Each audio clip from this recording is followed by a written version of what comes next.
Hi, I'm Charlotte and welcome to my channel.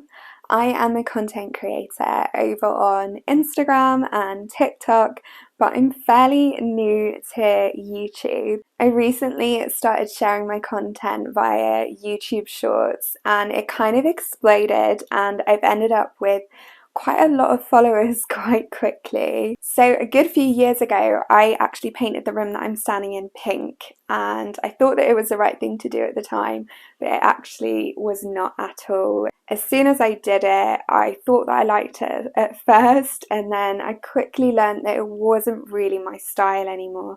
I think I had played around with a lot of styles over the years, and I had finally started to come into my own style, which is very kind of fairy tale-esque, whimsical. I like lots of natural materials where I can find them, like wood in the background. I love working with wood.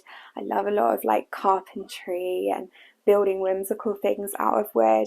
I love a lot of stained glass. I love wall murals like this. I think that they can transform a space so much. And I also really like working with my 1882 Victorian home. I like to pay my respects to how old this house is, and I've been slowly adding things back that would have been around back in 1882, like the finger plates on the door, the brass handles. I'm reinstalling fireplaces into walls that have been closed up, just lots and lots of different things like that.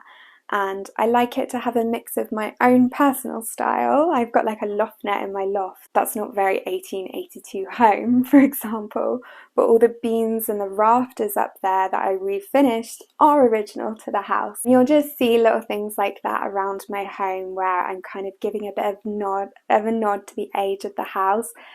It was very clear when we bought this property that it had kind of been stuck in the 90s, and it looked very cozy and homey for sure, but it didn't really have any character that would have originally been there when it was originally built.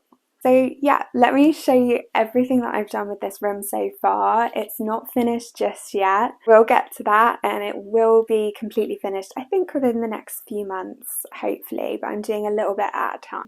Okay, now on with the DIY so you can see what I've done. So this was the room when we started. If you've been watching any of my content on YouTube Shorts, you'll just be able to tell that this really isn't reflective of my current style at all. There's nothing wrong with the pink lime wash. It's a really cool style. It just was no longer my style. And I think I really had been playing around with kind of eclectic and colourful styles. But over time, I really found that my style is a bit more whimsy and almost fairy tale-esque, and Greene just made so much more sense. So of course the first thing that I did in this room was just to paint all of the walls green, and I found this really lovely green colour that just kind of seems to go with everything. It's almost like using a neutral for me. The process at this point was more difficult because I couldn't move everything out of the room furniture wise, because we hadn't actually bought the new furniture for the room yet. So we would have had to take everything apart and then essentially put it all back together again, to then take it all apart again and get rid of it and then put the new furniture in. So I kind of just had to work around it at this point and just try not to get paint over anything that I wanted to sell. And then this was the point that we got to. We installed a new light fixture as well. My husband helped me out with that. And then I was finally able to just take everything out of the room, take it all to the tip, and start taking all the flooring up. I really wanted to refinish the old floorboards in here, and I knew that it was going to be a lot of work, but I knew that it was just going to be so worth it at the same time. So I had to rip all the old itchy carpet up, then take all the boarding up that was over the floorboards, and then I could finally get to work. There were so many nails in the floor though that it literally drove me crazy. This took the longest time to get rid of all of these nails. And just before I refinished the floorboards, I decided to give the ceiling a good coat of white paint. Painting ceilings is always such a difficult process for me because I'm only 5 foot tall, so I just feel like I can't get the pressure right. This might not make sense to anyone that's over 5 foot tall, but if you're short, you might get exactly what I'm saying. Then hired a floor sander to sand the floorboards with, and this is a really good experience because I'm so used to working with an orbital sander that takes a little while to sand things down. So This was really good fun, actually. It was incredibly messy though, and there was sawdust everywhere. I think it was about 3 showers before I actually felt clean after I finished this. But I feel like these 1882 floorboards came up pretty nice in the end. I got a bunch of these salvaged terracotta tiles for free on Facebook Marketplace, and they've just been sitting in my shed.